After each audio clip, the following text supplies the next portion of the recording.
Boa noite a todos e a todas, colegas advogados e advogadas de Santa Catarina.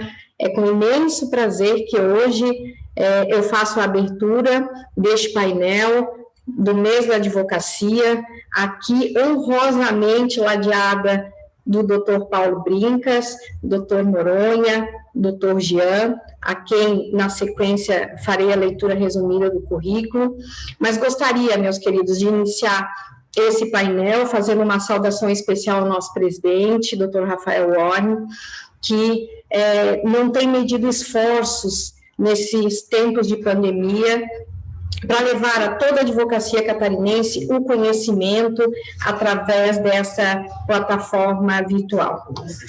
Queria fazer um cumprimento especial também à nossa presidente da CAASC, doutora Cláudia Prudêncio, que já está conosco aqui também, e que com muita alegria também vai acompanhar o painel desses grandes amigos aí da advocacia. Saúdo também de forma carinhosa meu amigo Pedrinho Miranda, nosso presidente da ESA, pelo convite de poder estar essa noite com os nossos amigos. Então, sem mais delongas, porque a advocacia catarinense não está aqui para me ouvir, sim para ouvir os nossos convidados da noite. O painel, então, será uma fala de 20 minutos para cada um dos nossos convidados. Nós vamos começar, então, pelo doutor Jean Barreto, que é advogado e é o nosso procurador estadual da fiscalização da OAB de Santa Catarina. Esse painel que vai tratar de fiscalização e prerrogativas, desafios no sistema da OAB. Antes de passar a palavra, eu gostaria também de fazer uma saudação especial para a nossa presidente da Comissão Estadual de Prerrogativas também, a doutora Carolina Rasmussen, que também está conosco aqui, e também ao nosso presidente da fiscalização, doutor Fernando Drey. Doutor Jean, então, seja muito bem-vindo, uma boa noite, e a palavra é toda sua. Cumprimentar todos os integrantes da mesa virtual, doutora Luciane, doutor José Augusto Araújo de Noronha e o Dr. Brincas. Eu aproveito também para agradecer ao Dr. Pedro Miranda de Oliveira, coordenador-geral das comissões, e ao Dr. Marcos Vinícius Motter Borges, que é diretor da ESA, pelo espaço que vem sendo dado ao setor de fiscalização do exercício profissional. E também é uma honra poder estar representando todo esse sistema nesse painel. Deixo um abraço aqui também para o nosso presidente, Dr. Rafael Horn. Eu me refiro ao setor de fiscalização porque antes de adentrar os desafios que o sistema OAB enfrenta nesse particular, eu acho pertinente referir o sistema é composto pela Comissão Estadual de Fiscalização, pelos comitês regionais de fiscalização e pela Procuradoria Estadual de Fiscalização. A Comissão Estadual de Fiscalização atua como as demais comissões temáticas. Ela, além de fiscalizar, elabora estudos referentes aos temas mais atuais e relevantes. Os comitês regionais estão divididos em 6 regiões. Cada região tem seu coordenador e cada subseção pode indicar fiscais para participarem também desse comitê. Então, cada subseção indica seus fiscais e ainda temos o coordenador que em cada região, são 6 regiões. O coordenador geral do Sistema Estadual de Fiscalização e nosso presidente da comissão, Dr. Fernando Drey, que inclusive é membro do grupo de estudos para a atualização das regras da publicidade na advocacia, pela OAB Nacional, né? E é o nosso mestre também, não só pelo conhecimento, mas também pela capacidade incrível de mediar as divergências e buscar sempre soluções adequadas para os casos que nos são apresentados. Então, eu deixo um abração aqui para o Dr. Drey, nosso mestre. Voltando ao nosso tema, a Procuradoria Estadual de Fiscalização, ela foi criada pela Resolução 151 de 2020, e do mesmo modo que a Procuradoria de Prerrogativas e a Procuradoria de Honorários está vinculada à Procuradoria-Geral da OAB, que é onde a fiscalização recebe todo o amparo técnico e legal necessário. Inclusive, quando da necessidade de utilização de uma medida judicial, nós contamos com todo o respaldo e empenho da Procuradoria-Geral. Portanto, eu não posso também deixar de estender meus cumprimentos e agradecimentos à doutora Cíntia Melim, quem muito me ensina e muito nos ajuda também. Vamos lá, atendo-se ao principal tema do painel, que são os desafios enfrentados pelo sistema OAB, Eu entendo indispensável tecer algumas considerações em relação aos objetivos traçados, que consistem, o primeiro é desmistificar que o sistema estadual de fiscalização, que a fiscalização é somente o órgão repressor, e esclarecer que a sua principal missão é pedagógica e educativa.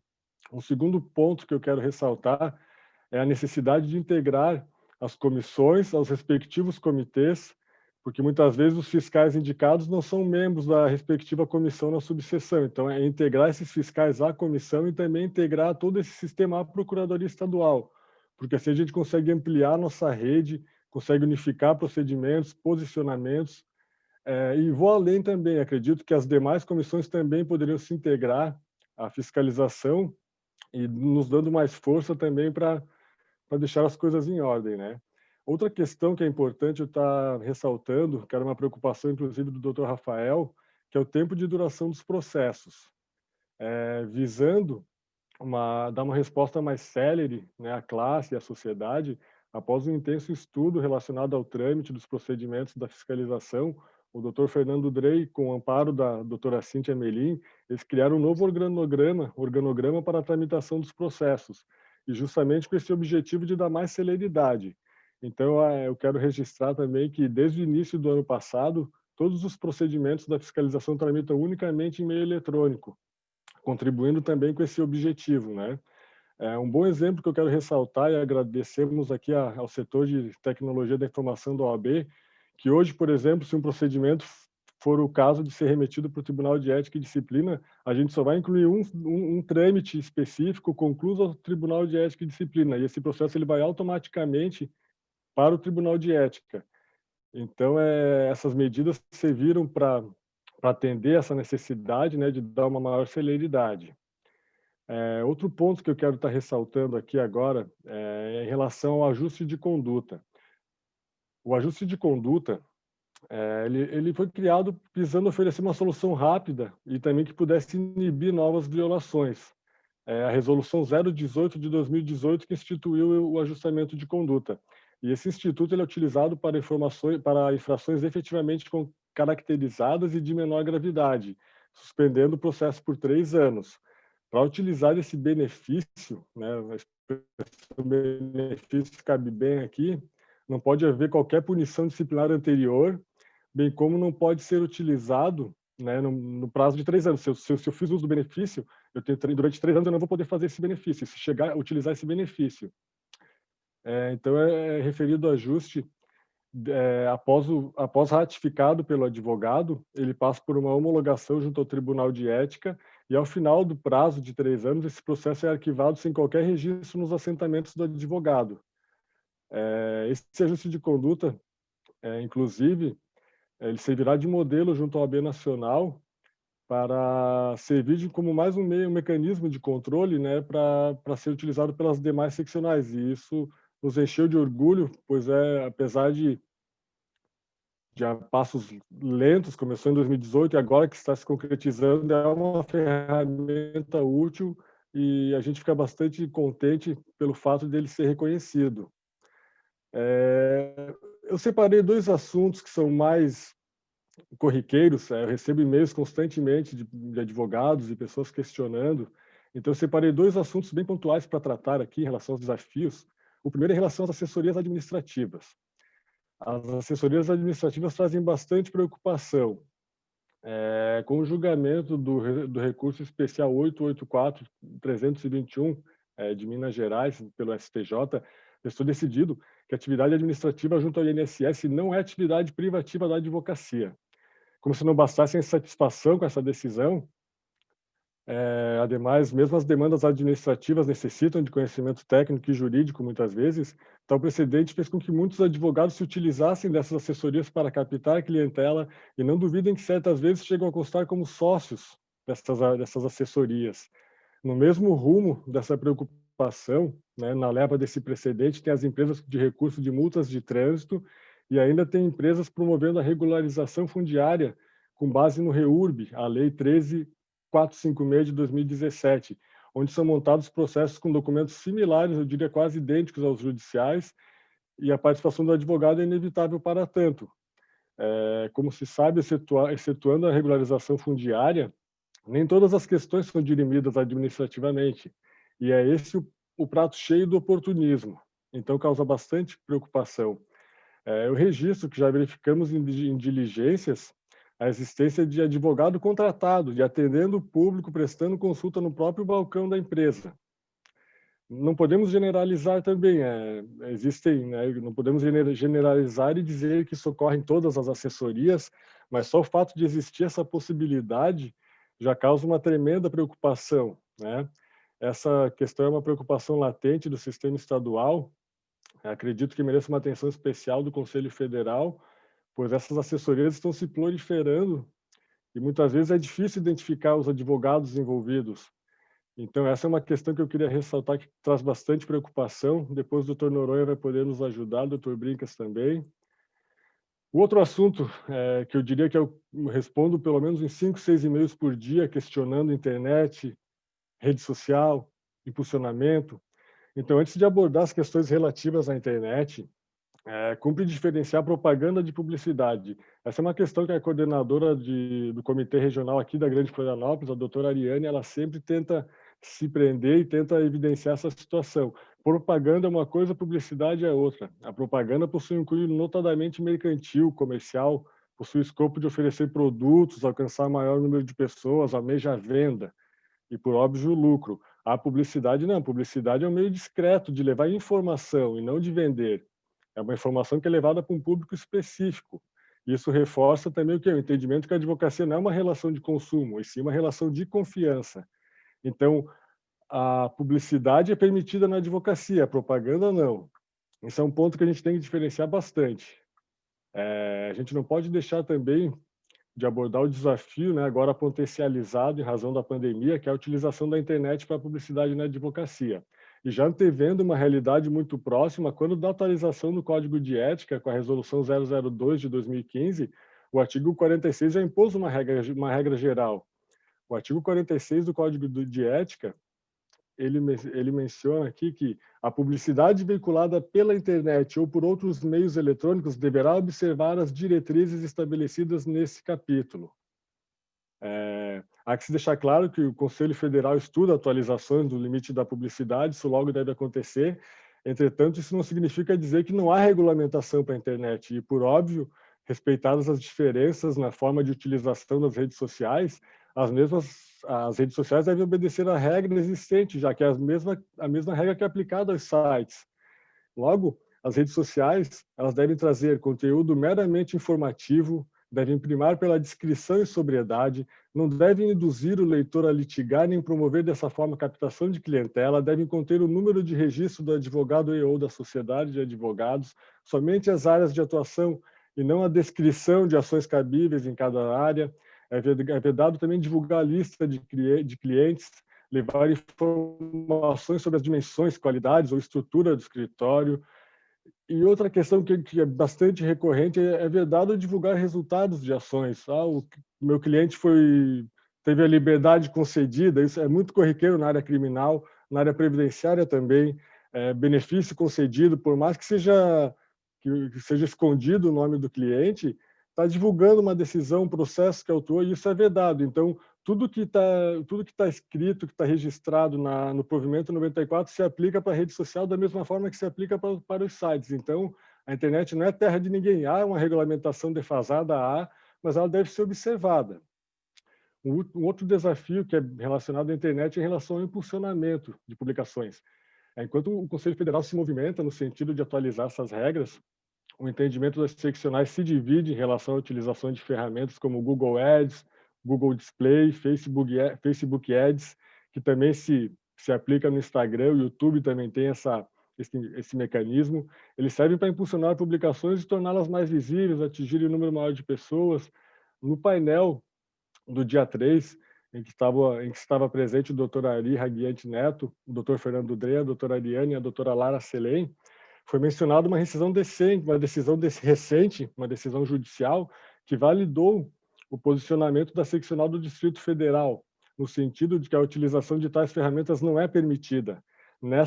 Nesse painel, confessou-se até então que havia uma expectativa em sentido contrário, pois, como eu mencionei, algumas seccionais entendem que, desde que observadas as regras, né, artigo 39 ao 47 do Código de Ética e o provimento 94 de 2000, era permitida essa utilização. Mas o que causou curiosidade foi que o parecer utilizado nesse processo, ele traz a informação que a maioria das seccionais entendem como irregular a utilização dessas ferramentas. Isso o doutor Noronha vai poder dar uma força para a gente também, nos falar como que o Conselho Federal vê essa questão do impulsionamento. E outra preocupação também, no caso do impulsionamento, é a discrepância da capacidade de investimento nessa espécie de publicidade, né? Então, um jovem advogado, um escritório grande, então, haveria como controlar, como ter um controle de quanto é investido? Então, essa é uma preocupação bastante latente. O que eu acho interessante, meu tempo está quase acabando, o que eu acho interessante falar em relação a essa questão do impulsionamento, que se a gente for analisar o artigo 40, inciso 6, do Código de Ética, ele veda a mala direta para destinatários incertos. Esse é o entendimento, inclusive, que o nosso coordenador da região do Vale e Alto Vale, o Dr. Marcelo Duran, abraça. Ele vai além do fato de mercantilizar ou captar a clientela. Ele entende que é o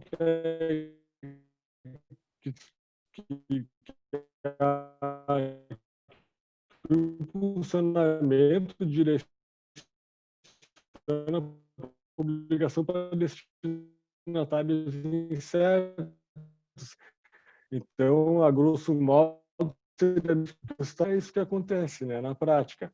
O artigo 46, no seu parágrafo único também, ele fala: a telefonia e a internet podem ser utilizadas como veículo de publicidade, inclusive para o envio de mensagens a destinatários certos.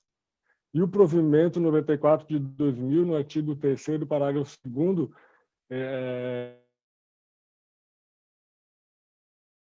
Voltou com a palavra, doutor Jean. Voltei, fui falar da internet e a internet me sabotou. Então, parei no artigo 46, né? O artigo 46, ele menciona o que é permitido a mala direta para destinatários certos, tá? E o provimento, ele menciona que as malas diretas e cartões só podem ser fornecidos a colegas, clientes ou pessoas que solicitem ou os autorizem previamente.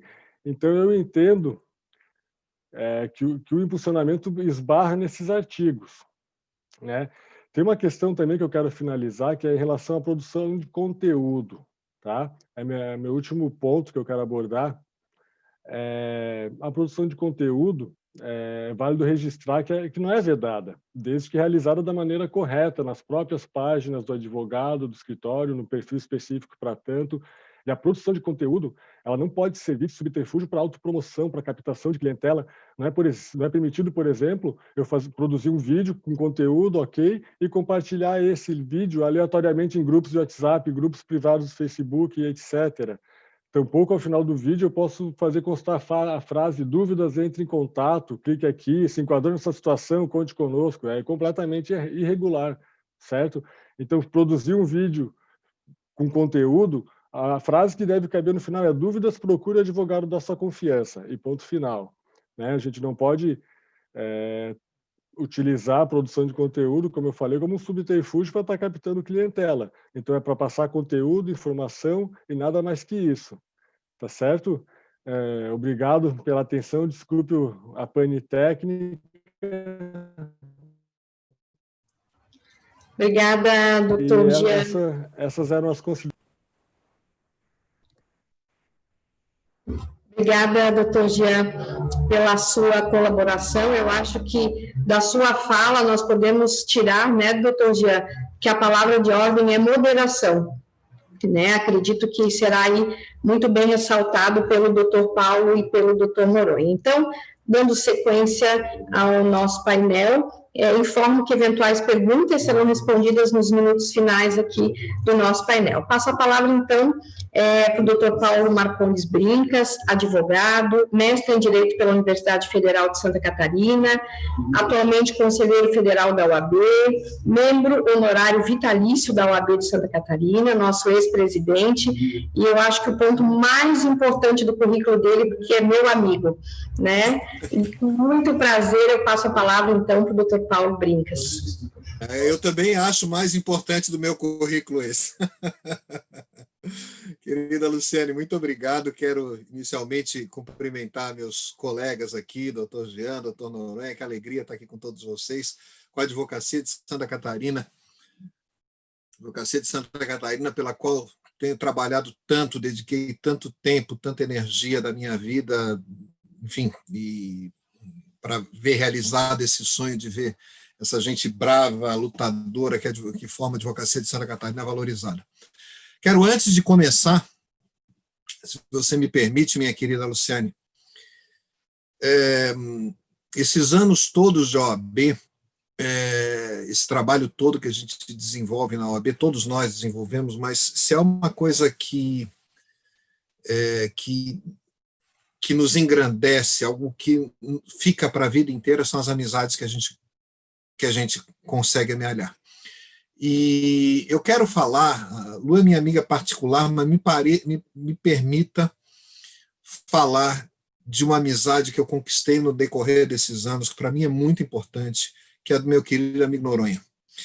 Noronha é meu parceiro de muitos anos. Nós fomos presidentes de Caixa de Assistência juntos, fomos presidentes de seccionais juntos, somos conselheiros federais juntos, eu aqui em Santa Catarina, ele no Paraná, e temos uma pauta muito comum.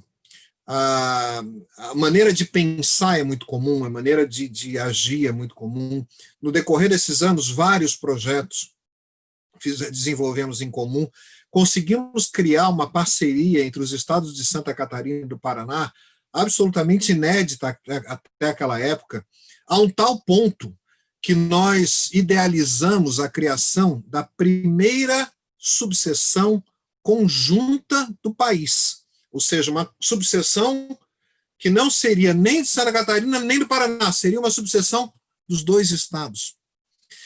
Não conseguimos, no final, não conseguimos terminar, mas agora, recentemente, o Cássio e o Rafael estão conseguindo dar conta desse desafio de criar essa subseção.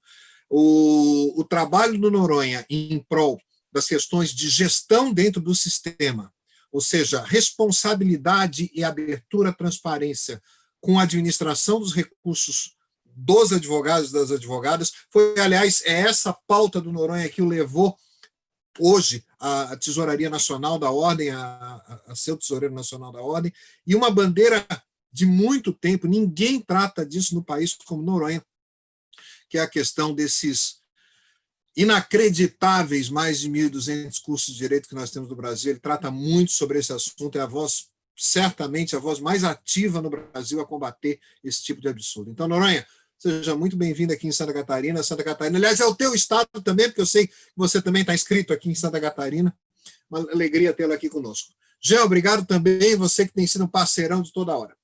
Ainda nos agradecimentos, quero agradecer nosso querido presidente Rafael Orne, que tem tido aliás, com a sua diretoria, né, Luciane faz parte da diretoria, vocês têm dado um show, porque aqui nós temos essa situação dificílima que é a pandemia. Junto com a pandemia, ainda tivemos um ciclone bomba. Como se a pandemia não fosse suficiente, ainda tivemos um ciclone bomba. É impressionante, eu sempre digo isso, a rapidez da resposta da seccional de Santa Catarina ao que vem de exigência da advocacia. Aconteceu, por exemplo, o ciclone bomba, foi no final de tarde. Finalzinho de tarde foi quando, em 10 minutos, destruiu o estado de Santa Catarina. Pois na manhã seguinte, nós estávamos com os prazos suspensos no Tribunal de Justiça. Eu fui presidente seccional, eu sei o quão difícil é você conseguir que os prazos sejam suspensos. O ciclone aconteceu numa final de tarde, anoitecendo, na manhã seguinte amanhecemos com os prazos. Isso é extraordinário, essa rapidez das respostas, isso é realmente extraordinário. Quero saudar também nossa querida Cláudia Prudêncio, presidente da Caixa de Assistência. Claudinha, sou caixista, Noronha aqui do lado também, ex-presidente de Caixa, por 2 gestões, inclusive. Então, aqui você sabe que está entre caixistas. Nesse painel aqui, você está entre caixistas. Quero agradecer. Dei uma turma aqui para fazer agradecimentos, mas eu vou entrar direto no tema, e para cada tema que eu vou abordando, eu vou fazendo alguns agradecimentos. E falar do doutor querido amigo Pedro Miranda, diretor-geral da escola, que fez o convite para que nós estivéssemos aqui. Obrigado, Pedro. Meus amigos, nós temos 2 pontos aqui nessa live de hoje, que são a questão de fiscalização do exercício profissional e prerrogativa. Vou tratar de cada uma delas rapidamente. Primeiro, em relação à questão de fiscalização do exercício profissional da advocacia. Noronha sempre fala sobre isso, sobre esse aumento explosivo, não tem outra expressão, explosivo do número de advogados nos últimos anos. Nós temos, aqui em Santa Catarina, por exemplo, nós temos uma média de 11 mil novos advogados por gestão da ordem. Esse número é extraordinário, é um crescimento exponencial, e, evidentemente, isso gera uma pressão no mercado profissional. Os advogados que estão estabelecidos sentem essa pressão, e de uns anos para cá isso chegou a um nível muito grande, e é essa pressão econômica que leva à dificuldade que os advogados estão sentindo hoje, os advogados e advogados, em receber os seus honorários, de uma remuneração cada vez mais baixa, cada vez mais complicado, número de clientes menores, honorários diminuindo de valores, essa pressão tem sido enorme. Evidentemente que, por conta dessa pressão, o número de violações ao Código de Ética aumentou exponencialmente. E este aumento surpreendeu o sistema OAB, alguns anos atrás, no sentido de que explodiu. O número explodiu, o número de violações ao Código de Ética explodiu, a um tal ponto, eu estou lembrado quando assumi a presidência da seccional, as pessoas estavam assustadas com isso, porque achavam, meu Deus, nós perdemos o controle do mercado, pode tudo. Então, Deus nos acuda.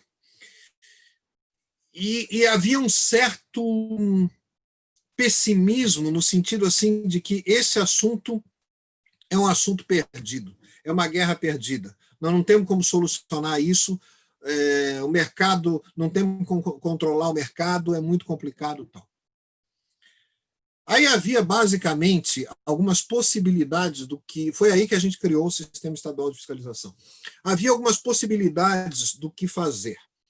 Uma delas, que muita gente me dizia que era a solução adequada, era a contratação de fiscais. Servidores da ordem, pagos pela OAB, fiscais, para ir para o interior e fazer, tanto na capital quanto no interior, e fazer a fiscalização. Isso é extremamente difícil. Primeiro porque exigiria uma contratação muito cara. A OAB não tinha condição financeira de bancar tantos fiscais. Segundo, porque ainda que nós tivéssemos um fiscal, ou 2, ou 3, ou 10, aqui em Florianópolis, vocês imaginem, por exemplo, lá em São Miguel do Oeste, alguém distribuindo panfleto, um advogado distribuindo panfleto com propaganda numa sinaleira. Nós recebemos a informação. Até que a gente embarque o fiscal aqui para chegar a São Miguel do Oeste, acabou. Eficácia 0, não funciona. Havia uma segunda alternativa, que era que os próprios advogados nas subseções fizessem a fiscalização. Também era muito difícil, porque principalmente nas subseções menores, os colegas se conhecem, são amigos, e tem um constrangimento natural de exercer a fiscalização um em razão do outro. Então, também não dava certo. O que fizemos? Criamos um sistema de fiscalização, o Jean falou agora há pouquinho, com comitês regionais. Criamos regiões com comitês.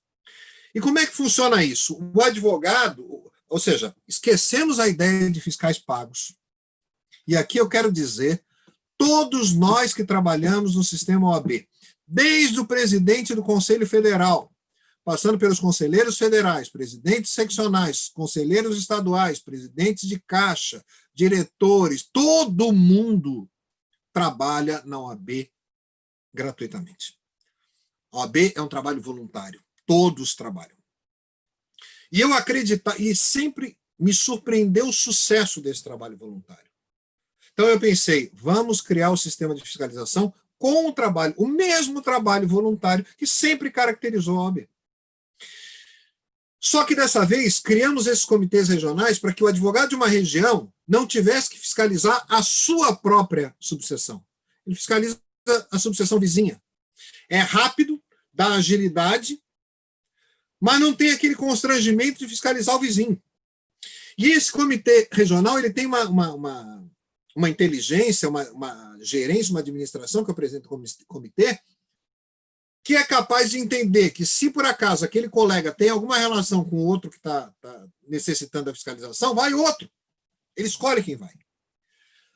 Implantamos o sistema. Meus amigos, 3 anos depois, o resultado foi extraordinário. Foi extraordinário. E eu quero aqui fazer um agradecimento muito grande a 2 pessoas que trabalharam muito nisso. Primeiro, Fernando Drey, era, na época, presidente da subseção de Videira, advogado extraordinário lá, advogado experiente. Eu convidei para ser o presidente do comitê de fiscalização. Uma bucha, porque, além de ser fiscalização, que é uma atividade bem complicada, não atrai nenhuma simpatia, ele teria que coordenar isso no estado inteiro, uma coisa que todo mundo estava desacreditado disso. Fernando veio, Jean falou bem sobre isso, deu ordem naquele negócio, fez funcionar, ficou extraordinário. E outro agradecimento ao doutor Anacleto Canã, presidente do TED, que trabalhou duro para que isso acontecesse, fez um trabalho conjunto da fiscalização com o Tribunal de Ética, o resultado foi excelente. Quero agradecer a esses profissionais, quero agradecer também à equipe de prerrogativa, de procuradoria, o Jean, que está aqui presente, e o Aulus, que também nos ajudou muito, o doutor Aulus também nos ajudou muito nesse sentido. O sistema funcionou e os advogados sentiram isso, sentiram a resposta da OAB, sentiram a resposta da seccional. Quando começavam a acontecer os problemas de violação, a seccional estava em cima, na hora. E havia problemas graves de fiscalização, graves. Nós tivemos numa subseção, por exemplo, a situação de um outdoor colocado de propaganda de um escritório de advocacia, e a presidente da subseção determinou que o advogado tirasse, ele disse que não ia tirar, a menos que a OAB pagasse, devolvesse a ele o dinheiro que ele pagou para aluguel do outdoor. Inacreditável, assim. Ou seja, era uma terra de ninguém. Funcionou, um sistema baseado no trabalho voluntário, funcionou, deu certo.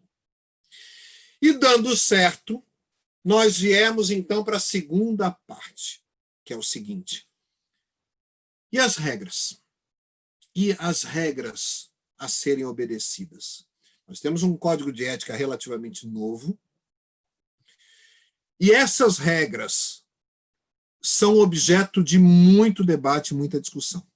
Fernando Drey deu conta, o Jean nos falou isso agora, deu conta dessa questão da implantação do sistema e passou agora ao debate das regras. Por quê? Porque o sistema ele tinha que obedecer a 2 premissas. Primeiro, o objetivo não é punir, o objetivo é esclarecer, em primeiro lugar. Se não der jeito, aí vai para a punição. Segundo, o sistema não pode ser seletivo. Ele tem que atuar para todo mundo. E regra é regra. Ou se muda a regra, ou todo mundo cumpre.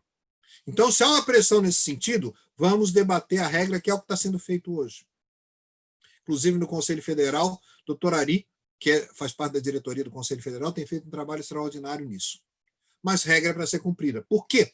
Porque não poderia a seccional ir para cima do jovem advogado que publica no Facebook, feliz da vida, que ganhou uma ação, sem sequer saber que está errado, mas o grandão, que tem uma, sei lá, uma imobiliária com advocacia, ou contabilidade com advocacia, aí ninguém faz nada, não pode. Ou vai para cima de todo mundo e resolve, põe regra no sistema, mas não pode ser seletivo, porque o seletivo é ir para cima do pequenininho. Não faz sentido. E por isso a necessidade de discussão e debate dessas regras que está sendo travada. Esse é um debate extremamente importante. Nós temos que ter cuidado com isso, porque é evidente que nós precisamos de alguma flexibilização das regras. É necessário uma flexibilização das regras, mas existem alguns limites para isso. E esses limites, eu acho, me parece, são impostos pela dignidade da profissão. Nós não podemos perder a dignidade. E quando se faz propaganda, o risco é muito grande. A advocacia sempre foi uma profissão intelectual e de alta dignidade. E isso tem que ser mantido a todo custo. A flexibilização tem que haver, mas até um certo limite. E é isso que se tem debatido e discutido. Agora, enquanto isso não tiver sido resolvido, não tenha dúvida, a regra é para ser cumprida até lá. Em relação à questão de prerrogativas. Questão de prerrogativas, quero dizer para vocês, esses 30 e poucos anos que eu exerço a profissão, uma coisa que sempre me chamou muita atenção principalmente quando comecei a profissão, grandes embates que às vezes eu via entre advogados e delegados, magistrados, promotores, enfim, quem quer que eventualmente estivesse violando uma prerrogativa, os advogados iam para cima, faziam a defesa, eu achava aquilo sensacional, extraordinário. E eu ficava dizendo assim, mas meu Deus, o que é o advogado? O advogado é um profissional liberal que tem um escritório. E vai para cima e enfrenta. Ele não é parte do Estado, ele não tem força do Estado e ele enfrenta. Como é que ele consegue enfrentar? Como é que ele consegue isso? E é bem simples, ele consegue isso porque ele tem prerrogativa. Só existe uma forma de exercer a advocacia que é com prerrogativa. Sem prerrogativa acaba a profissão, é o final da profissão. Não tem como. Nós seríamos dizimados, nós seríamos destroçados pela força do Estado. A advocacia serve para dar limite para o tamanho do Estado. A advocacia serve para manter o Estado dentro do contorno constitucional, dentro daquilo que foi previsto pela Constituição Federal. E para que ele não se agigante além daquilo, existe a advocacia. E como é que a advocacia consegue fazer isso? Porque tem prerrogativa. Sem prerrogativa isso não funciona. O Estado se agiganta, nós todos, e quando eu falo nós, não me refiro à advocacia, eu me refiro à sociedade civil, se destroça pelo tamanho do Estado. Então é necessário que se preserve prerrogativa. Isso sempre foi uma luta muito grande. E aqui quero fazer um elogio ao presidente da seccional, meu querido colega de Conselho Federal hoje, o presidente que me antecedeu, o Túlio Cavalazzi, porque quando ele pegou essa questão, ele criou algo inédito que funciona maravilhosamente bem até hoje, acho que vai funcionar para sempre, que é a questão das procuradorias de prerrogativa. Porque até então a OAB atuava só no atacado.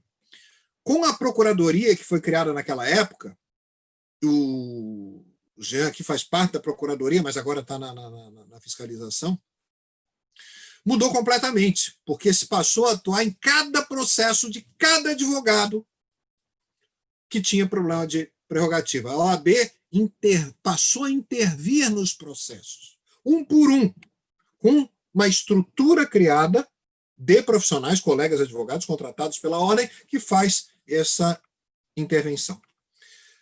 Quando assumi a presidência, já havia essa criação e tinha sido com um resultado extraordinário. Ela se mantém até hoje fazendo um trabalho extraordinário.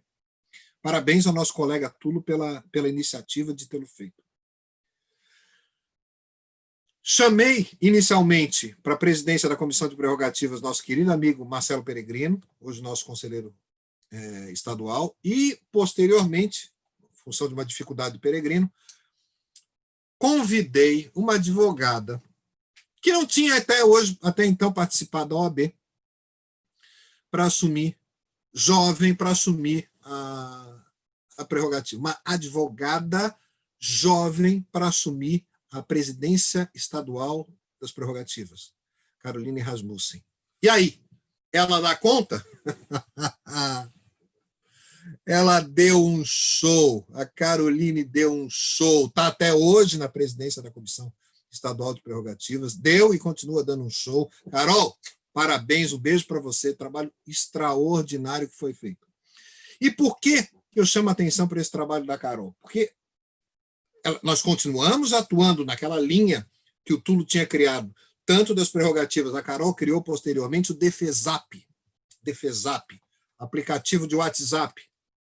Para quem está com problema, liga direto, manda o WhatsApp, que o sistema é acionado. Extraordinário, funcionou super bem. Mas nós começamos a ter um problema de prerrogativa de outra natureza. Nós começamos a ter um problema de prerrogativa não... Como é que eu vou explicar? Não individualizado.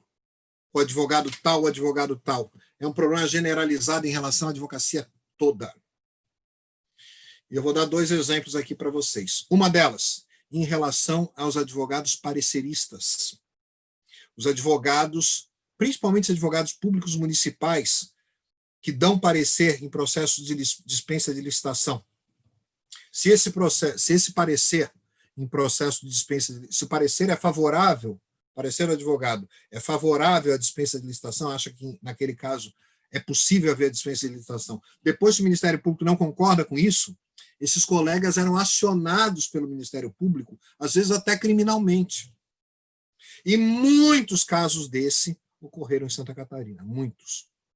Nós criamos uma equipe, chefiada pela Caroline Rasmussen, para tratar desse assunto. Fizemos mais de 400 processos judiciais, intervimos em mais de 400 processos judiciais, naqueles 3 anos de gestão. E desses 400, tivemos êxito em 100% deles, em todos os processos. Ou seja, a menos que tenha havido algum caso de advogado parecerista que a OAB não ficou sabendo, que não chamou a OAB. Mas me parece que não, me parece que todos foram, a OAB teve ciência de todos os casos, interveio em todos eles e obteve sucesso, êxito em 100% deles. Reparem, esse caso é um caso diferente dos demais, porque ele é generalizado. E nós tivemos um outro caso de violação de prerrogativa também, inédito, porque foi na esfera da Justiça do Trabalho. E a Justiça do Trabalho, até então, nós não tínhamos tido problema, a relação com o TRT era ótima, e tivemos um problema com a Corregedoria da Justiça do Trabalho, que passou, Noronha, veja isso, proibiu os advogados trabalhistas de receber os valores das condenações, das execuções. Os alvarás tinham que ser sacados direto pelo cliente, não podíamos mais receber isso. Porque partia do pressuposto de que todos nós, toda a classe, não teria idoneidade para receber honorário, receber as condenações e repassar os valores aos clientes. Tivemos um trabalho muito grande em relação a isso, inclusive no CNJ, e houve um momento muito bonito, fizemos um desagravo. Aliás, Noronha, o Cássio, que hoje é presidente da seccional do Paraná, naquela época você era o presidente, e o Cássio era conselheiro federal, e era o responsável pelo setor de prerrogativa do Conselho Federal, esteve conosco aqui em Santa Catarina nesse momento. Mais de 500 advogados reunidos na frente do tribunal, gritando que nós somos pessoas sérias, somos pessoas idôneas, somos profissionais competentes e não aceitamos aquela pecha.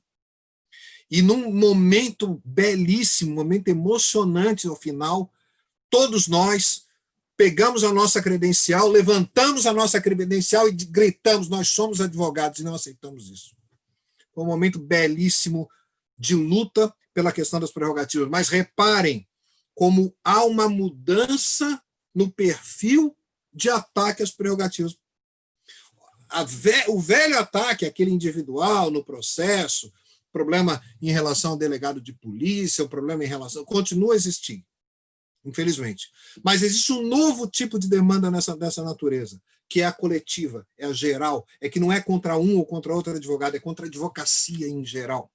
E nós temos que estar preparados e ter mecanismos para combater isso. O número de mecanismos que a seccional dispõe hoje, as seccionais dispõem hoje, é muito maior do que o número de mecanismos que tínhamos. E, rapidamente, não sei como é que está meu tempo, Lu, acho que já deve estar acabando, ou acabado já, não sei se eu já... 2 minutinhos, doutor Paulo.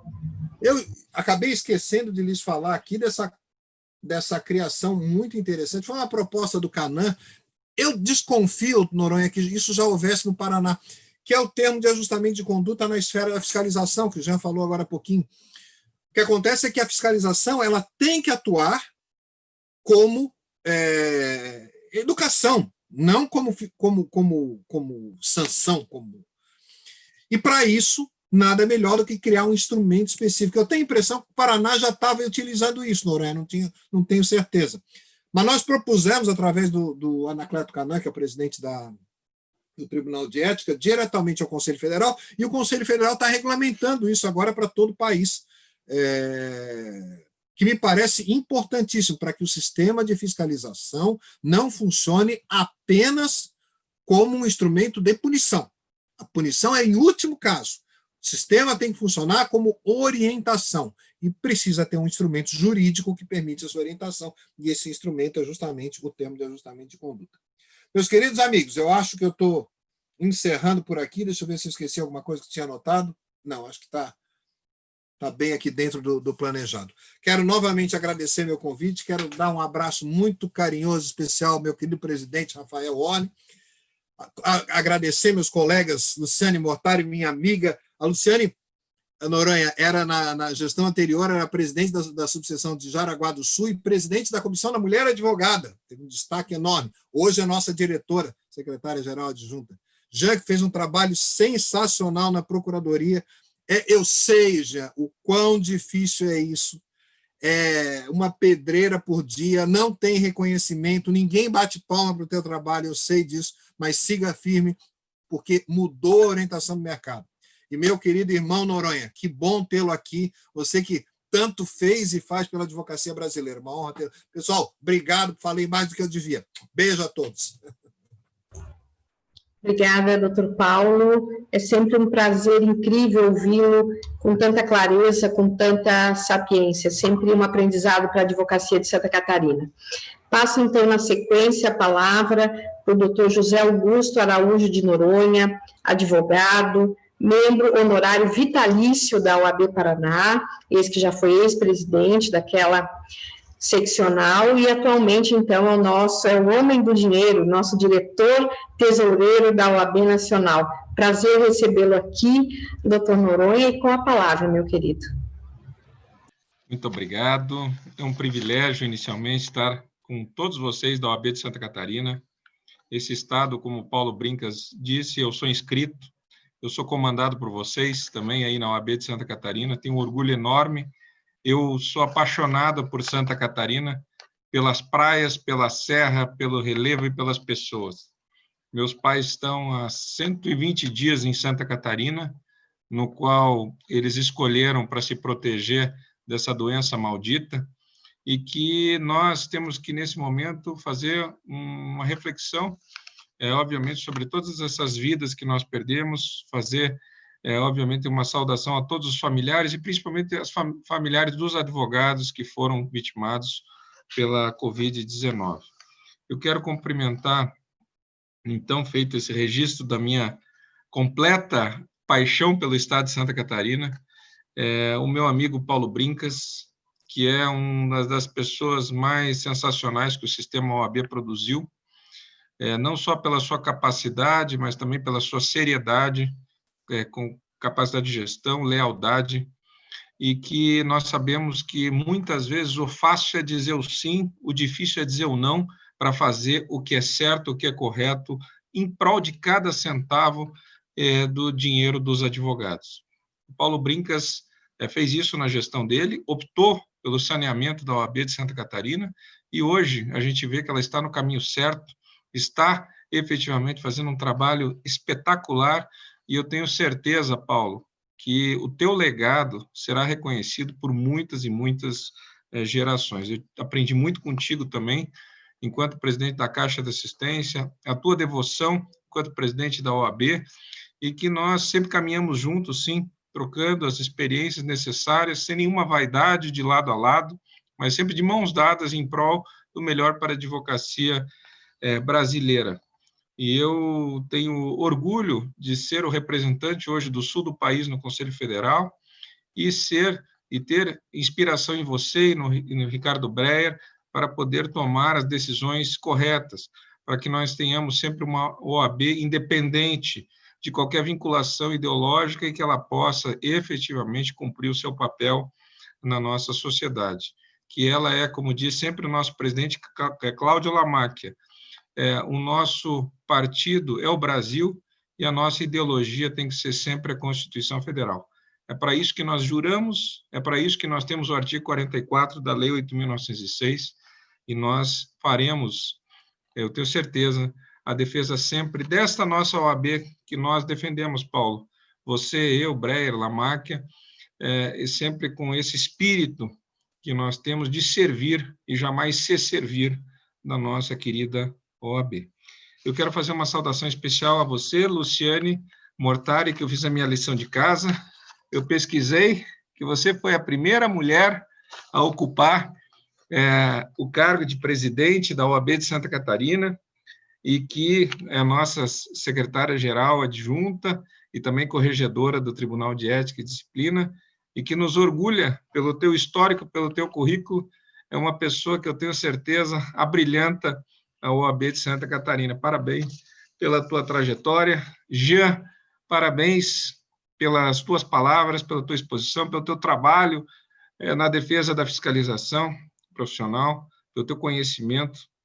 Fiscalizar é uma tarefa muito difícil, porque a gente tem, sem dúvida nenhuma, a missão de botar os olhos da instituição sobre aqueles que não estão fazendo o que é correto. E nós, muitas vezes, como disse o Paulo, temos a missão de orientar inicialmente, e aquele que não quer ser orientado, depois punir, e punir com severidade, que a legislação assim o prevê.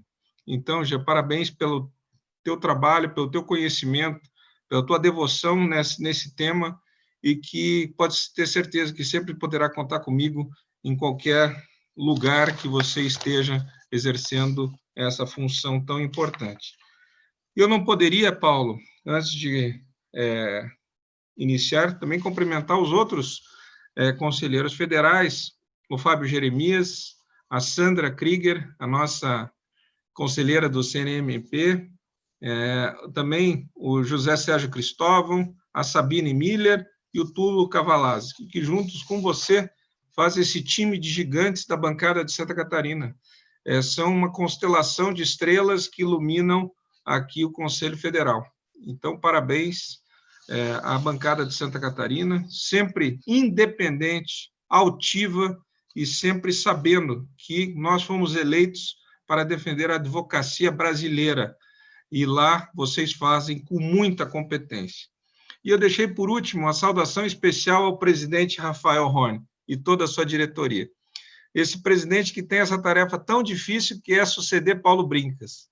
E que eu tenho certeza, tem se esforçado todos os dias, porque a tarefa não é fácil, e que tem cumprido com denodo, com dedicação e com muita competência as funções de presidente dessa seccional tão maravilhosa.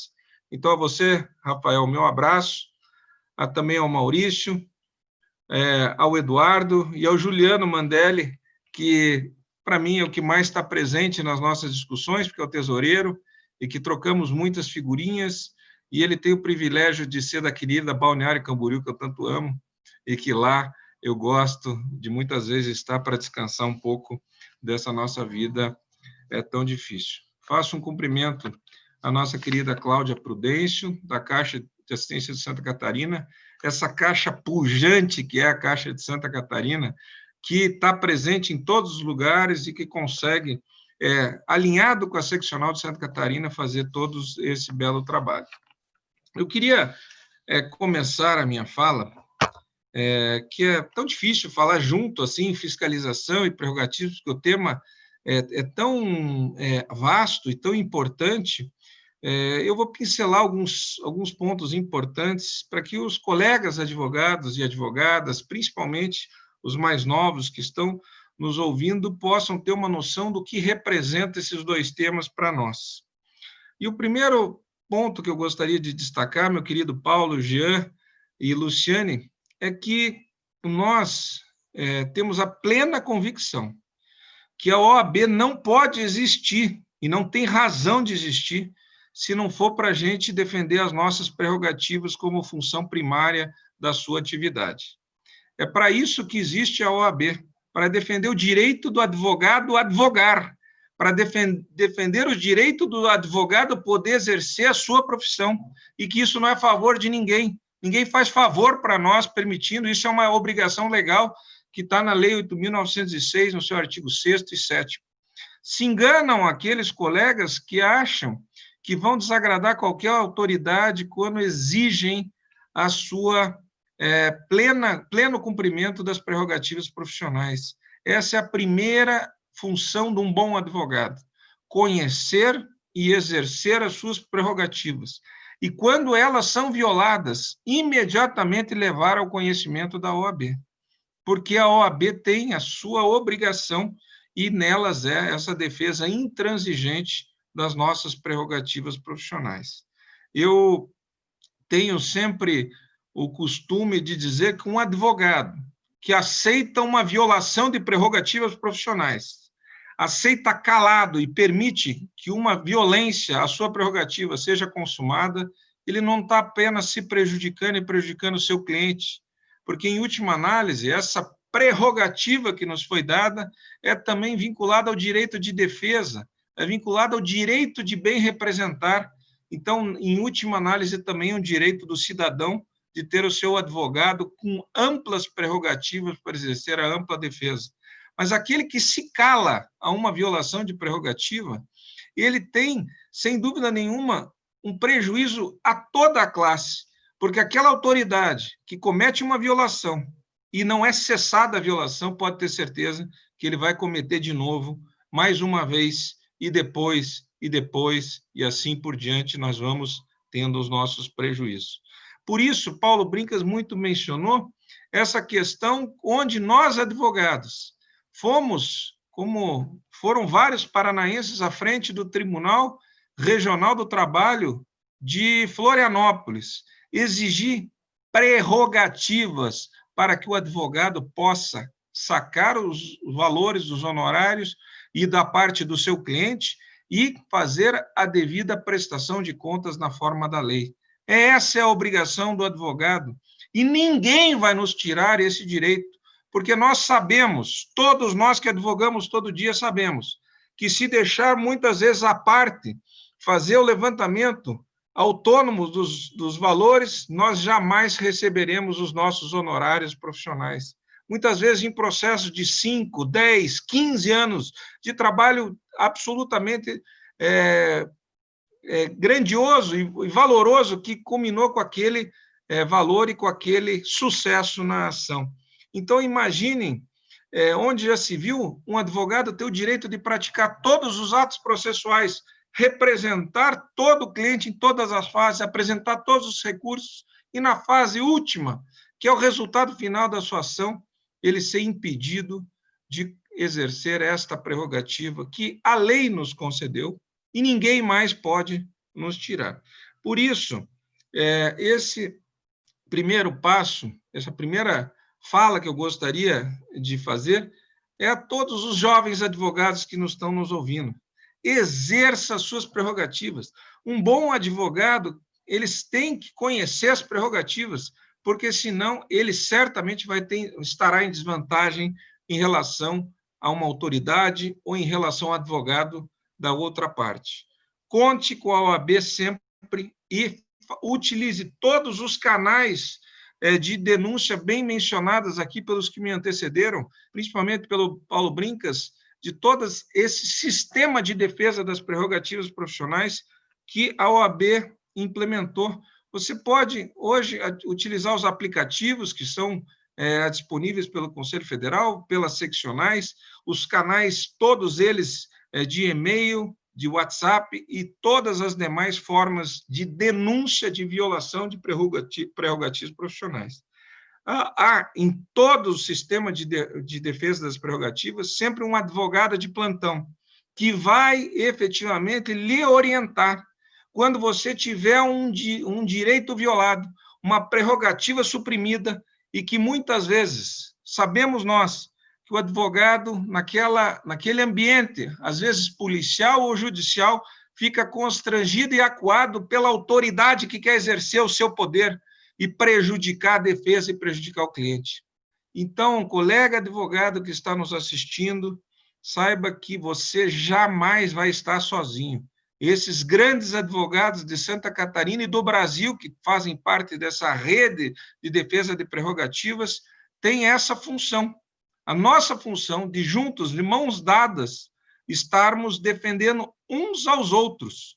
E eu digo, Paulo Brincas, que outra profissão tem colegas que se dispõem a defender o direito do outro colega exercer a profissão. E é isso que acontece com quem trabalha em defesa de prerrogativas. Você dá o seu tempo, o seu conhecimento para que outros possam exercer a sua profissão.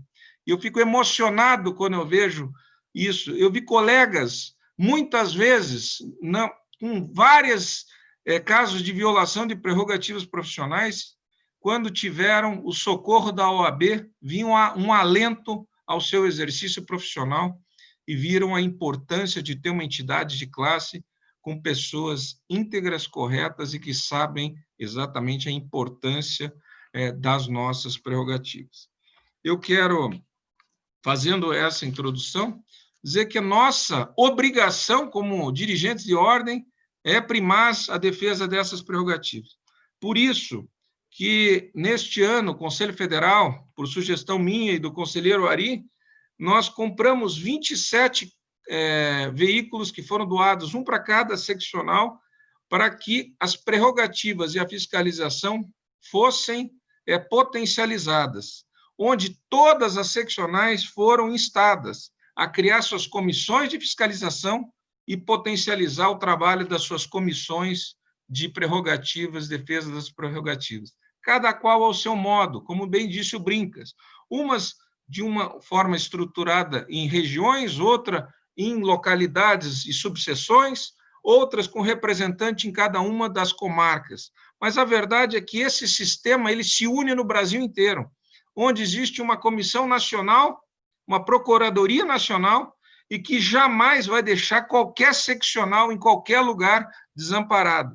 E eu, pesquisando um pouco para essa palestra, que é mais ou menos uma conversa entre amigos que nós temos, eu fui pesquisar o trabalho da nossa comissão e da nossa Procuradoria Nacional de Defesa das Prerrogativas. E é um trabalho que varia em todos os temas que chegam aqui a Brasília, seja no CNJ, onde querem suprimir as nossas prerrogativas, onde criam empecilhos à entrada de um advogado no fórum, muitas vezes criam empecilhos para o advogado sacar um alvará, como já disse, muitas vezes criam empecilhos para que o advogado tenha acesso aos autos, e muitas vezes casos que chegam ao CNJ tentando regulamentar o ilícito, como se pudesse um ato normativo de um órgão como esse violar e alterar a legislação que é tão clara com relação ao que é nosso direito. Então, nós, e aqui um agradecimento à Procuradoria Nacional de Prerrogativas, defendemos sempre, Brincas, a questão primária também dos nossos honorários, contra o aviltamento, a intervenção de magistrados em contratos de honorários para redução ou, efetivamente, para dizer o que é aplicável ou não. Isso não é papel do juiz da causa, isso é papel da OAB, se instada for, ou na relação, se chegar ao judicial, um juiz próprio, para que lá seja analisado aquela pendência. O impedimento de destaque de honorários contratuais, onde já se viu, a não aplicação da tabela da OAB, que seja em contratos próprios ou em contratos dos dativos, muitas vezes levando valores insignificantes, como se o advogado fosse dispensável e não tivesse a sua dignidade a ser preservada através dos seus honorários. Quantas vezes nós, aqui da comissão e a OAB Nacional, defendeu que advogados não fossem, quando acusados de qualquer ato ilícito, fossem jogados em celas comuns, como se não fosse a nós garantido o direito à ampla defesa e estar recolhido em sala do Estado-Maior. Isso não é nenhuma regalia, isso é direito, isso está na lei. A lei nos garantiu isso, porque nós somos essenciais, e uma falta que se possa cometer contra um advogado numa violação tão grave como essa pode acabar com a vida de um profissional. Então, por isso, nós defendemos que a ele seja garantido todas as prerrogativas que a lei efetivamente nos garante. A inviolabilidade dos nossos escritórios, doutor Jean, doutora Luciane e doutor Paulo, que não se resume hoje, nesse tempo de pandemia, não se resume ao local físico de trabalho do advogado, se resume também aos seus instrumentos próprios de trabalho, como o seu computador, como o seu telefone celular, como os seus arquivos que possui e que muitas vezes contém informações que são preservadas pelo sigilo previsto, obviamente, do profissional com o seu cliente.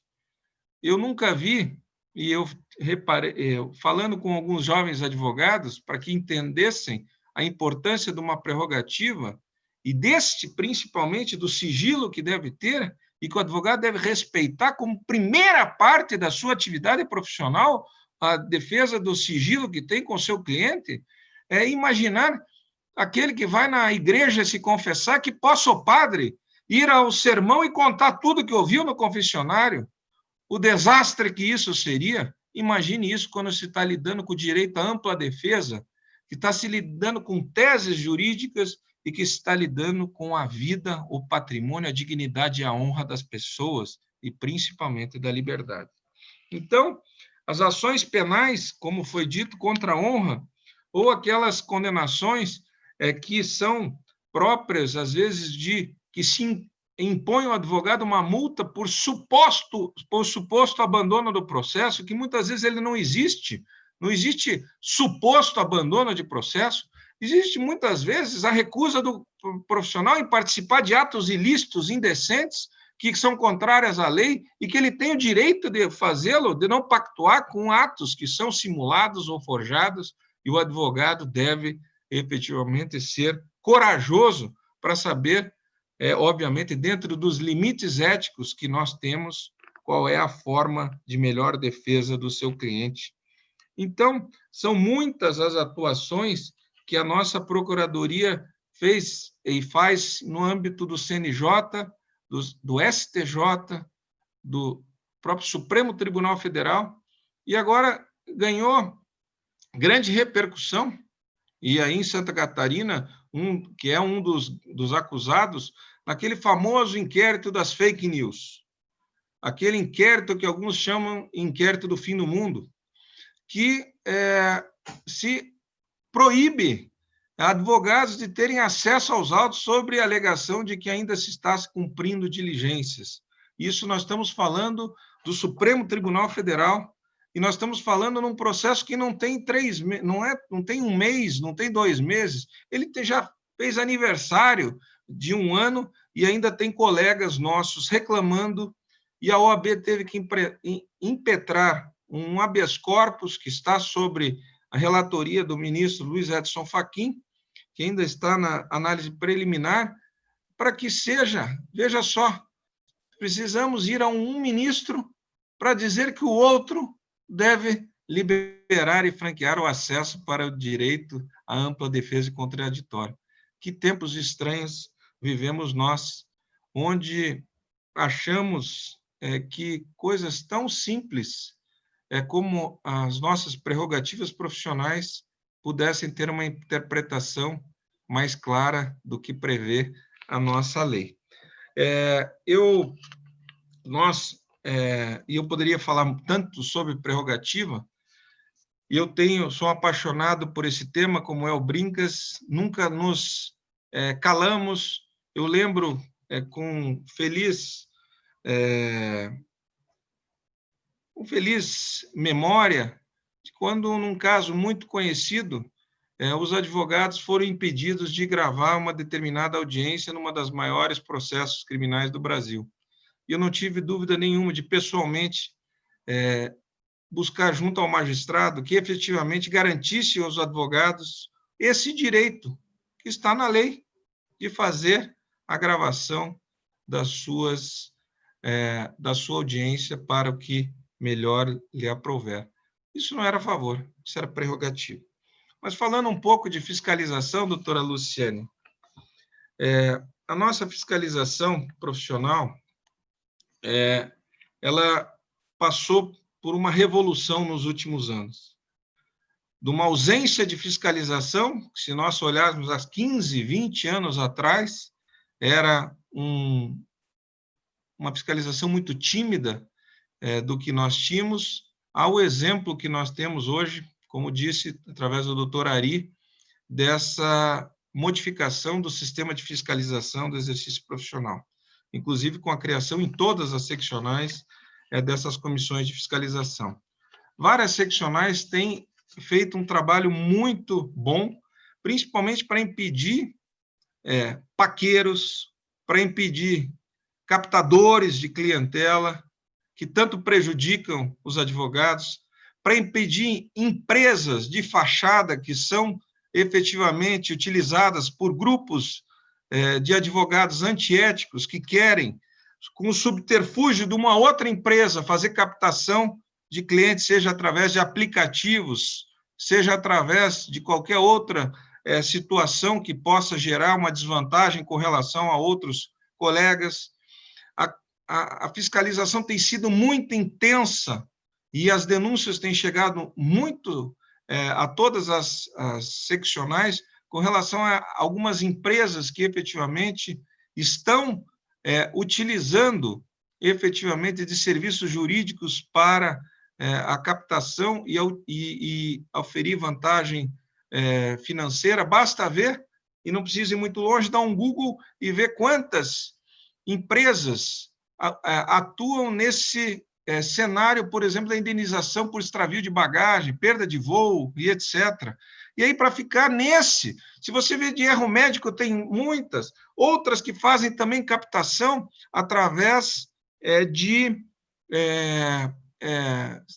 associações ou de sindicatos. Isso quero dizer que nós estamos muito atentos. A OAB não vai permitir que seja utilizado qualquer subterfúgio para que os advogados sejam prejudicados nessa isonomia concorrencial que deve ter entre todos nós.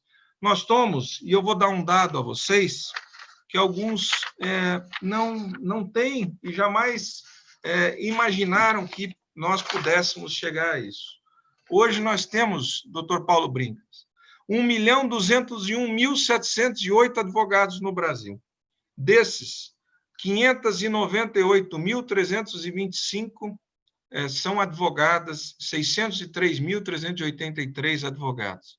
É quase um equilíbrio, 49,6 para 50,4, e estamos chegando no equilíbrio que nós imaginávamos que chegaríamos nessa gestão. Mas o dado que mais chama atenção, e aí faço questão de mencionar, é que nos últimos 5 anos, doutor Paulo Brincas, nós recebemos na OAB a inscrição de 407.164 advogados, somente nos últimos 5 anos, doutor Jean.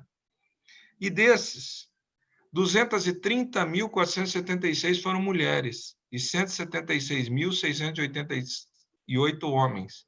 Isso mostra que as mulheres, nos últimos 5 anos, elas representaram, em termos de inscrição, termos apenas das inscrições nos últimos 5 anos, 54.000 mulheres a mais do que os advogados homens. O que leva a crer que em breve teremos a Ordem das Advogadas do Brasil. as mulheres conquistaram todos os espaços que desejaram por competência, pela sua dedicação e jamais por qualquer favorecimento ou permissão que qualquer homem possa dar a qualquer advogada de ocupar o espaço que quiser. Eu fui criado numa casa onde minha mãe sempre trabalhou muito, doutor Paulo Brincas, que ensinou a nós, os seus filhos e a sua filha, que a mulher, ela ocupa o espaço pela sua competência, pelo que ela efetivamente é e trabalha, e ela, por isso, teve, desde cedo, sempre trabalhou muito, teve mestrado, doutorado, e ocupou todos os passos que assim o desejou. E assim é na nossa advocacia. Hoje as mulheres... Noronha, deixa eu só te fazer uma brincadeira aqui. Claro. Você sabe que nas discussões que nós temos a respeito dessa questão de cotas para as mulheres, muitas vezes você vê alguns colegas inconformados, dizendo, eu não quero que mulher tenha cota. Claro, afinal de contas, eu fico pensando assim, eu fico pensando nessas tantas jovens advogadas que têm vindo para o mercado, em número tão maior que os homens, com uma competência extraordinária, e eu fico pensando assim, você é contra a cota, mas ela vai te proteger logo, logo. Então, eu tenho um privilégio enorme de ter presidido a seccional do Paraná, onde hoje 66%, e a gente está falando em prerrogativa da mulher advogada, 66% dos advogados do interior são presididos por mulheres. A OAB de Londrina é presidida por uma mulher, Maringá, presidido por uma mulher, Guarapuava, São José dos Pinhais, Pitanga, Laranjeiras do Sul e tantas outras seccionais. O que mostra, e principalmente por esse trabalho, a importância que nós temos em sempre exigir lutar pela igualdade de oportunidade entre homens e mulheres, isso que faz a nossa OAB tão plural. Mas nisso, doutora Luciane, é o raciocínio que eu ia fazer, dessa necessidade, com esse universo tão grande de advogados e advogadas, garantir que nenhum deles seja prejudicado porque a OAB deixou de fiscalizar adequadamente o exercício profissional. Toda e qualquer denúncia precisa ser investigada, precisa ser processada, para que, se precisar, ir ao Poder Judiciário. A gente vai, não tem problema nenhum, fazer a defesa da livre e atual e a livre e correto exercício profissional. E não são poucos os casos de vitória da OAB, doutor Paulo Brincas, e você bem sabe, nesse quesito do impedimento e ações inibitórias contra empresas captadoras do meu celular, eu preciso do meu carregador, do computador, e que possa efetivamente causar sempre essa harmonia do sistema. O que eu tenho visto, na verdade? Que muitas das violações que nós temos, das prerrogativas e também da parte da fiscalização, que pelo cometimento de infração disciplinar, é por desconhecimento. Às vezes, muitas vezes até de forma ingênua, né, doutor Jean? De colegas novos que desconhecem o texto legal e não fazem apenas por vontade de violar, mas sim porque desconhecem. E é esse o nosso papel, como disse o Paulo Brincas, de estar sempre colocando esse tema no debate da nossa entidade, para que a gente possa, primeiro, orientar, em havendo a reiteração, fazer a punição rigorosa. Por isso, a importância disso que você falou, Paulo, fazer o que a gente, no Paraná, chamava de fiscalização cruzada. A fiscalização cruzada, onde as seccionais menores tinham a possibilidade de fiscalizar as outras do seu mesmo tamanho, onde aquela fiscalização que acontecia ou acontece em colegas que muitas vezes podiam ter constrangimento em fazer a fiscalização de outros, não acontece quando há a fiscalização cruzada. E ter essa organização da fiscalização para que nós possamos claramente dizer aos advogados o que é ou não é conduta ilegal, indevida e antiética. E aí eu quero fazer um parênteses para dizer a importância de nós termos um novo provimento que foi bem mencionado pelo doutor Jean na questão da nossa publicidade. Não é possível, e eu a gente tem que sempre fazer autocrítica do que nós temos e vivenciamos, que nós não tenhamos a condição de acompanhar a evolução tecnológica e deixar muito claro para toda a advocacia do que é possível e do que não é, mas sem norma aberta. Por exemplo, no nosso Código de Ética e Disciplina, nós temos uma norma que diz que toda publicidade deve ser moderada. A publicidade moderada para o doutor Jean pode ser uma, para a doutora Luciane outra, e para o doutor Paulo Brincas é outra. Para mim, essa norma não atende ao que a gente precisa e que a gente deve dar aos jovens advogados e aos advogados mais antigos do que é possível e do que não é nesse ambiente que nós temos, principalmente de ampla competitividade. Nós precisamos saber o que o advogado pode fazer nas redes sociais, o que ele pode efetivamente fazer em termos de publicidade. Nós temos essa polêmica toda desses anuários de melhores e maiores, se o cara é bom, não é, alguns pagam, outros não pagam, para sair em revista e para sair depois publicando nas suas redes sociais de que são ótimos, melhores ou maiores do que qualquer outro. Nós precisamos dizer, isso pode? Se pode, todo mundo que faz. Se não pode, ninguém pode. Então, isso tem que ficar muito claro. Não podemos permitir que institutos sejam criados para dar visibilidade e publicidade a colegas. Nós não podemos permitir que nós não tenhamos uma regra clara, por exemplo, de ter uma seccional que permite o patrocínio em rede social e outra não permite, porque hoje a advocacia ela não tem mais fronteiras. Hoje a pandemia mostrou que o advogado que está em Santa Catarina pode fazer uma sustentação oral no Acre, e o do Acre pode sustentar no Supremo Tribunal Federal em qualquer minuto, em qualquer instante, pode exercer a advocacia e ter os seus clientes, desde que o faça com ética e respeito às normas que estão previstas na OAB. E, nesse sentido, as regras de publicidade precisam ser muito claras, doutora Luciane. E aí, parabéns pelo trabalho que vocês fazem em Santa Catarina.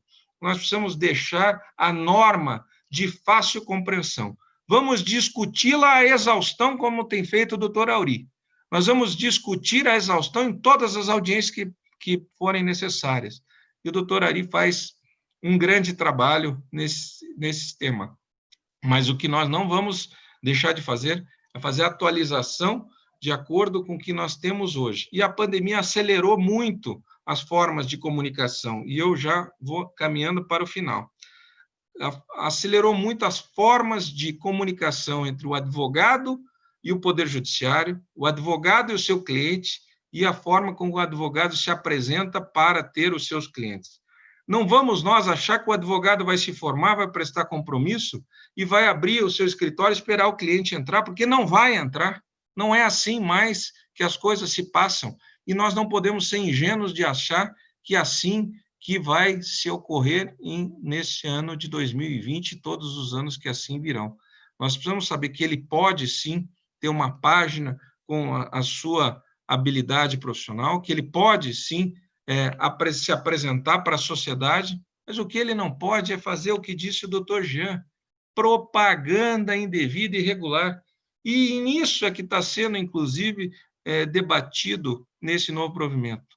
O que é publicidade legal e correta e o que é propaganda indevida e que nós não vamos permitir. Então, eu concluindo, eu quero dizer que esses dois nortes que nós estamos trabalhando, que é da prerrogativa, ela vem junto com a da fiscalização. Num lado, nós damos a prerrogativa e vamos lutar sempre para que o advogado possa exercer a sua profissão sem que ninguém possa violá-la, mas, por outro lado, vamos com fiscalização, dizendo, olha, nós vamos lhe defender, mas se você também cumprir todos os ditames éticos que a nossa profissão assim o determina. E, por isso, saiba que a OAB vai cumprir, sim, esse papel, que é tão importante para a nossa profissão e para que ela possa continuar existindo como forma de pacificação social e que a gente possa ver, sim, os advogados em igualdade de condições. E eu concluo, semana retrasada, fizemos uma live com o ministro Fachin, com o Leandro Carnal, sobre o futuro da advocacia. E eu vou encerrar como eu encerrei naquele dia. que, utilizando uma frase do pensador e professor Leandro Carnal, que dizia: somente as pessoas éticas têm amigos. Eu vou dizer a todos vocês, advogados e advogadas de Santa Catarina, desse estado sensacional, talvez um dos estados mais lindos do nosso Brasil, com tanta gente boa, que somente advogados éticos sobreviverão na advocacia. Muito obrigado a todos, e é um privilégio pela oportunidade. Muito obrigada, doutor Noronha. Também, de igual forma, é sempre um prazer ouvi-lo pelo brilhantismo da sua fala, pela clarividência com que o senhor coloca temas tão nevrálgicos que são os temas da defesa da prerrogativa e da fiscalização. Agradeço também a menção honrosa do cumprimento, que muito me orgulha de ter sido a primeira mulher a presidir a seccional da OAB de Santa Catarina, honra essa que eu devo ao meu querido presidente, doutor Rafael Warne, e que vou levar para toda a minha vida como uma das maiores honrarias que uma mulher advogada pode ter tido na sua carreira. Então, eu não me canso de repetir. Meus queridos, pelo avançado da hora, eu gostaria de registrar aqui somente a presença do Dr. Fernando Drey, nosso batonheiro da fiscalização, agradecer que ele esteve conosco, a nossa presidente da Comissão da Mulher Advogada, e obrigada também, doutor Noronha, pela referência à paridade da mulher advogada. Nós estamos seguindo essa trajetória para andar não à frente dos advogados do Brasil, mas ao lado de todos eles, que isso é um desejo, com certeza absoluta, de toda mulher advogada de todo o Brasil. Agradeço também os nossos conselheiros que passaram por aqui, e só para informar os senhores, nós tivemos aqui quase 300 pessoas conosco, nessa 1h30 que estivemos aqui. Doutor Paulo Brincas, 1 minuto para o senhor se despedir, já que o doutor Noronha se despediu de forma tão grandiosa, eu lhe concedo 1 minuto para a sua, e na sequência já também 1 minuto aí para se despedir dos nossos colegas, porque logo mais às 20h30 temos um outro painel. Eu já me despeço por aqui, agradecendo a todos os amigos que passaram por esse painel hoje. Muito grata pela oportunidade. Doutor Brincas, doutor Jean, então, finalizando com a palavra, doutor Noronha, que já parafraseou Leandro Carnal aí de forma tão brilhante no final da sua fala. Doutor Brincas. Amigos, a advocacia, ela não é uma profissão. Você não exerce a advocacia, você é advogado, você se transveste de advogado, você pensa como advogado, não há noite, não é...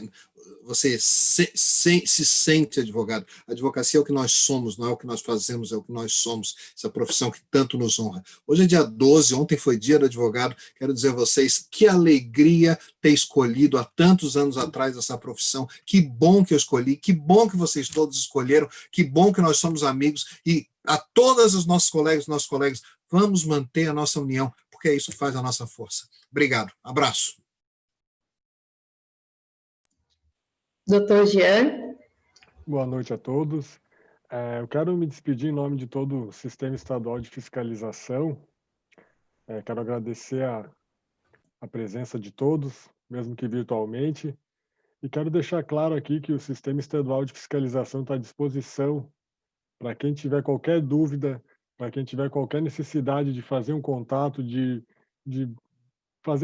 tirar qualquer dúvida que seja necessária, a gente está à disposição. Não é um órgão repressor, como eu falei, mas se for preciso a gente age assim.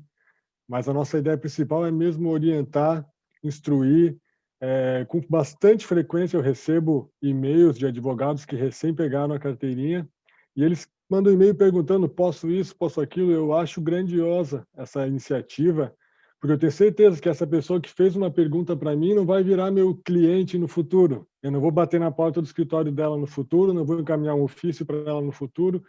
Então, não tenho receio de procurar os coordenadores regionais, de conversar com os fiscais, de procurar a Procuradoria Estadual para tirar qualquer dúvida, porque a nossa função é orientar. Tá bom? Um abraço a todos. Quero deixar um abraço especial para a doutora Isolde Hammerschmidt, que foi minha primeira professora quando se fala em fiscalização, e quem muito, mas muito mesmo me ensinou dessa rotina e dessas atividades, tá? Um abraço a todos e obrigado.